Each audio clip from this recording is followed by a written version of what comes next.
Su nombre es sinónimo de república. Nació en Granada, en cuya universidad ejerció de profesor de Derecho Mercantil. También ha ejercido de notario y abogado. En su día redactó una constitución democrática para Guinea Ecuatorial que no entró en vigor. Su oposición a la dictadura y su incansable defensa de la República le han costado campañas de difamación, procedimientos, detenciones, atentados, encarcelamientos. Una historia. Antonio García Trevijano. Intenté por todos los medios acabar con la dictadura. Incluso llegué a conspirar con militares, compañeros de Franco, para derribarlo. Nombres que os darían escalofrío de pensar que con 21 años estaba yo conspirando con los capitanes generales más conocidos de la guerra civil para acabar con la dictadura. Con 21 años. Consejo de Ministros del Pardo, de Franco, se acordó mi asesinato por 2 veces, diciendo que era el enemigo número 1 del régimen franquista. Esa libertad política que no tenemos hay que conquistarla fuera del derecho, porque si tuviera derecho a ella no sería libertad colectiva, sería otorgada, concedida por alguien que la puede retirar. No, la libertad o es una conquista nuestra o es mentira, es falsa. Yo uní a la oposición española sin que ellos lo supieran, ni se enteraran de que estaba yo uniéndolos y que terminaron unidos. Ellos no lo sabían. Hasta que ya se hizo la declaración cuando don Juan de Borbón, que era el que tenía que dar el primer paso, haciendo una declaración en Le Monde, con los 14 puntos que todos habían aprobado, entonces cada uno tenía que producir una cascada de adhesiones contra Franco y a favor de la restauración en un referéndum que tendría que pronunciarse por la monarquía o por la república. Eso era obligatorio, y en la declaración de don Juan Alemón estaba ese principio. Ahí se vio claramente que la unidad era posible. Como cuando don Juan, por las presiones de su familia, de su mujer, de sus hijas y del propio y su hijo, se retira de la acción y deja empantanado la promesa que hizo de hacer las declaraciones de los 14 puntos Alemón contra su hijo Juan Carlos, porque tenéis que saber que ni un solo minuto, ni un solo segundo, el conde de Barcelona autorizó que Juan Carlos aceptara la monarquía que Franco le daba. Ni un solo minuto. Es más, todos sabéis que yo fui quien redactó el borrador de la carta del conde de Barcelona a Franco y a su hijo, solos. Me llamó sin que nadie lo supiera. Y yo redacté esas dos figuras, si sé la verdad sobre todas las mentiras que son hoy oficialmente el secreto de la transición falsa. Si el Partido Comunista se hubiera limitado a renunciar a asistir a las elecciones, el régimen no hubiera sido legitimado. Es decir, aunque el PSOE y todos los partidos hubieran aceptado el pacto, pero el Partido Comunista hubiera dicho yo no pido legalización, porque no puedo pedir legalización. La libertad nos pertenece por derecho natural a todos los partidos y no reconocemos a nadie que tenga la autoridad o la potestad de darnos la libertad o la legalización. Si el Partido Comunista no va a las elecciones, no hay legitimación de la reforma y hay ruptura. Lo que hay viene de Franco, que dispuso al rey. Segundo, el rey designa a Suárez y Suárez legaliza al Partido Comunista. Punto. Todo lo que hay después es eso. Y eso lo consiguieron los españoles de ninguna manera. ¿Eso lo consiguió quién? Pues los mismos que mandaban a la policía detrás de los estudiantes o detrás de los que querían o los que nos encarcelaban. Yo estaba encarcelado 4 meses por Fraga, no por ningún juez, por Fraga, fuera, a la cárcel, a Carabanchel. Todo hombre, toda persona tiene derecho a cambiar de opinión política. Lo que ningún jefe tiene derecho a estar 40 años defendiendo la dictadura y en un mes querer ser líder de la democracia.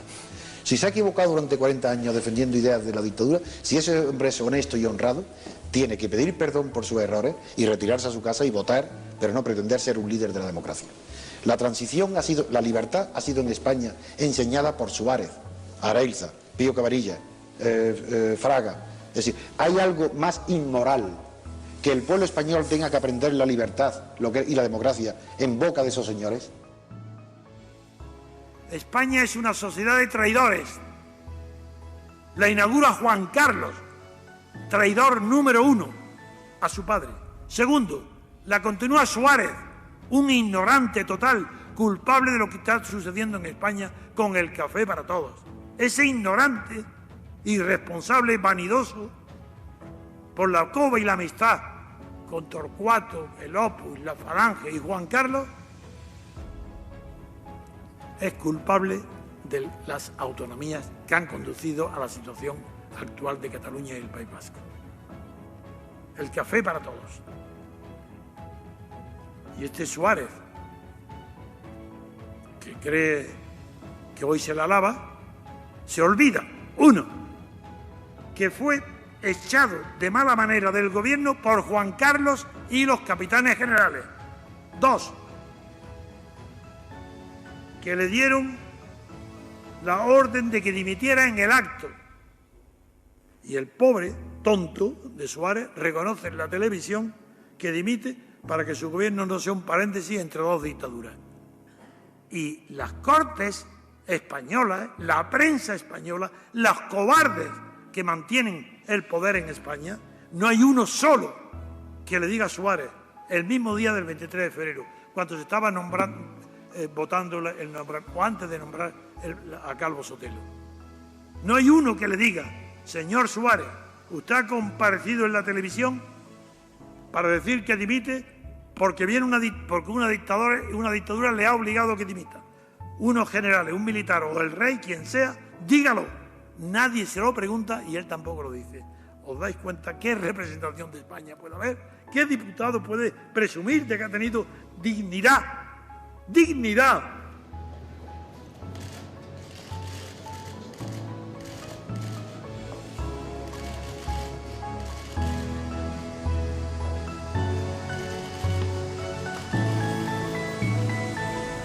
La princesa esta, la infanta Cristina, está acusada, está imputada. Es evidente la culpabilidad, eso no hay ni que probarlo. Pero no es la culpabilidad, no hay que probarlo. Eso porque ella no está robando con Urdangarín. Están cumpliendo las órdenes que le ha dado su padre, Juan Carlos, que es el que pone la mano. La mayor parte se la lleva a él. Yo lo conozco personalmente. Ese no ha pensado más que en robar desde que se vino a España desde Portugal. Y el responsable es él. ¿Y quién es Felipe González? Aparte de ser el enemigo culpable número 1 de la traición a la libertad y a la democracia en España, porque él fue el que arrastró detrás de él a Santiago Carrillo, que era un puro apéndice, y Felipe González no creáis que tenía algo, tenía la etiqueta favorecida por la socialdemocracia alemana de ser, me he acordado de Enrique Tierno, claro, de ser el socialista, que por eso Enrique Tierno creó un partido del interior, porque el otro, el de Toulouse, ese fue del que se apodera Felipe González. ¿Cómo? Inventando militantes con el dinero que daban los alemanes y yendo a Suresnes con listas falsas. Ese es el origen de Felipe González.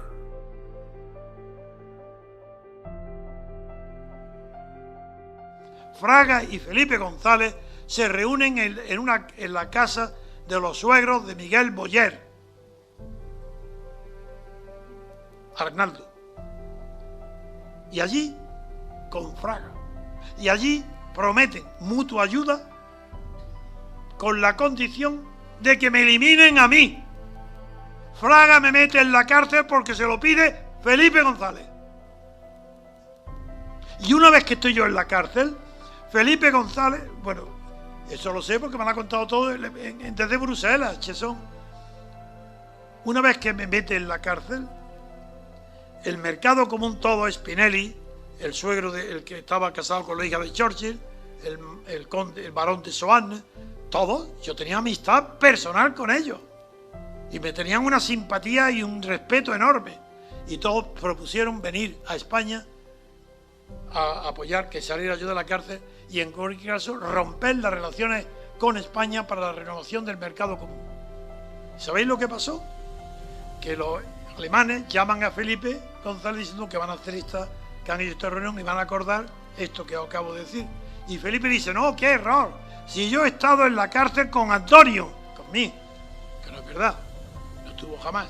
Y él me ha pedido que os diga que no hagáis nada, que es muy bueno para la causa de la oposición que él continúe en la cárcel.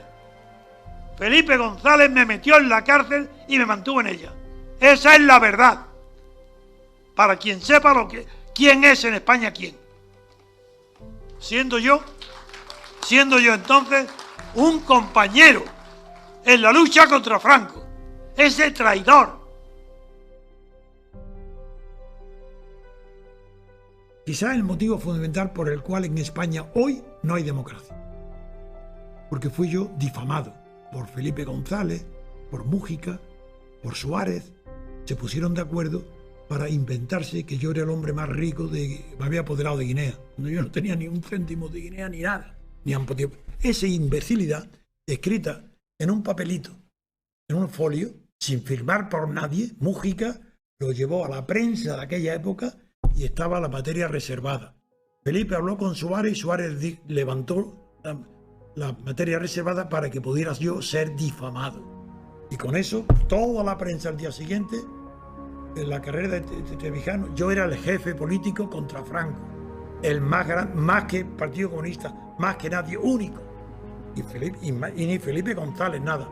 Pero yo no quería pactar con Franco, ni con Suárez. Quería la ruptura democrática y quería república constitucional para España, no una monarquía designada por Franco. Y decía entonces que eso iba derecho a la corrupción. Y tengo escrito lo que está pasando hoy en España, lo tengo escrito en mis libros hace más de 35 años. Empieza luego la izquierda, tiene que conservar el poder y tiene el poder político. Ha conseguido la mayoría o el poder absoluto hegemónico dentro de la sociedad política, pero no lo tiene dentro de la sociedad civil. Y entonces, como sabe que está en peligro frente a los poderes dominantes de la sociedad civil, intenta atraerlos y el único medio que tiene para eso es la asignación de contratos a las grandes empresas a dedo.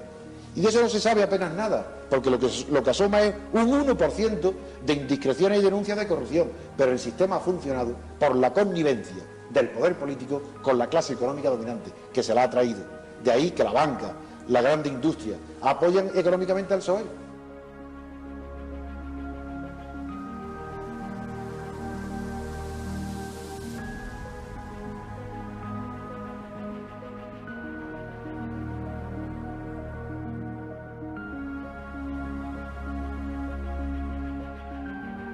Seis personas, 4 personas, 5 personas, una nombrada a dedo por el rey, Suárez. Las demás salidas de la clandestinidad, sin ninguna legitimación de sus bases, la legitimación de su valor, pero no democrática.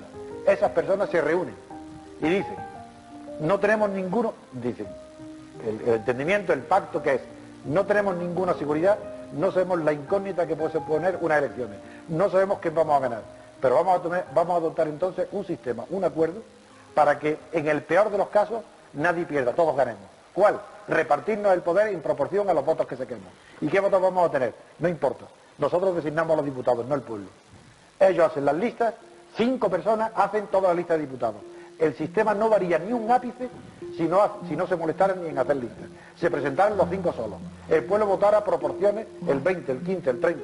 Y luego, después de las elecciones, rellenar los nombres. Los diputados son empleados a sueldo de los partidos. Cumplen las órdenes de los partidos, no representan al pueblo para nada. Eso es una ficción y eso se llama literalmente oligarquía o oligocracia. Un partido del Estado fue la Falange. Las dictaduras, tanto de Hitler, Mussolini, Franco, Portugal, Salazar, lo mismo, tienen un solo partido. Y un solo partido estatal, se llame Falange o se llame Fascio o se llame nazi, el nazismo, nacionalsocialismo, no hay diferencia ninguna de calidad, de cualidad, ni de naturaleza jurídica, ni social, entre un solo partido estatal o varios partidos estatales. Sigue siendo lo mismo, solo que el turno de reparto, no porque lo acuerden, sino porque la gente se cansa de un partido y vota a otro, porque está corrupto, se corrompe el primero, vete a otro, se corrompe y vuelven a votar al primero, pero no pensando porque esté arrepentido, sino porque todos los partidos, la gente vota a ellos según tradiciones y sentimientos como los nacionalistas, nunca por razones. La derecha vota al que se dice que es de derecha y la izquierda dice al que es de derecha, aunque sea al revés, aunque el de derecha proponga medidas de izquierda y la izquierda proponga medidas de derecha, da igual. Los partidos no se pueden sustituir, como las personas. Una persona puede fracasar, tú echarla, dimitir, mandarla a la cárcel, huir y fuera y se sustituye por otra, pero un partido no. ¿Qué quiere decir libertad constituyente? Que la Constitución no puede ser producto ni de un general, ni de un grupo de cercanos al general, ni de partidos políticos, ni de enchufados. Una Constitución no puede ser elaborada más que por diputados a Cortes Constituyentes en España. Y esos diputados a Cortes Constituyentes tienen que estar elegidos directamente, no por el procedimiento actual de listas proporcionales, no, persona a persona, sabiendo quiénes son. Ahí, en las relaciones de vecindad, sí se puede establecer una relación de lealtad entre el que elige y el elegido, que pueda destituirlo. No solo es que yo elijo a un diputado por distrito, es que lo puedo destituir. ¿Cómo? Pues muy sencillo, poniendo las papeletas del diputado, va el titular y un suplente. El titular, el pueblo de su distrito lo elige y allí mismo hay una oficina electoral que vigila y sigue, y si se porta mal tal, lo echan y ponen el suplente. Si se reúnen medio millón de firmas y además se aprueba por 3/4 partes de las Cortes y además por 3/4 del Senado y además con el permiso del rey Juan Carlos, pues se podrá cambiar una coma de la Constitución. Y eso la gente cree que la Constitución es reformable. No, señor. La Constitución no es reformable. En cambio, basta 24 horas de una orden de los alemanes para que en la Constitución figure las cifras del déficit, lo ponen en el acto. Y yo aconsejo a todo el que no esté de acuerdo con las reglas de juego de la oligarquía política existente en España, que se abstenga. Y el día que en España la abstención llegue al 60 o al 65%, ese día no habrá más remedio que modificar la Constitución y revisarla. Y el único medio pacífico, no violento, civilizado, de obligar a la clase política y a los partidos políticos a que respeten los derechos de los ciudadanos modificando la Constitución, es la abstención. Es el único camino que hay.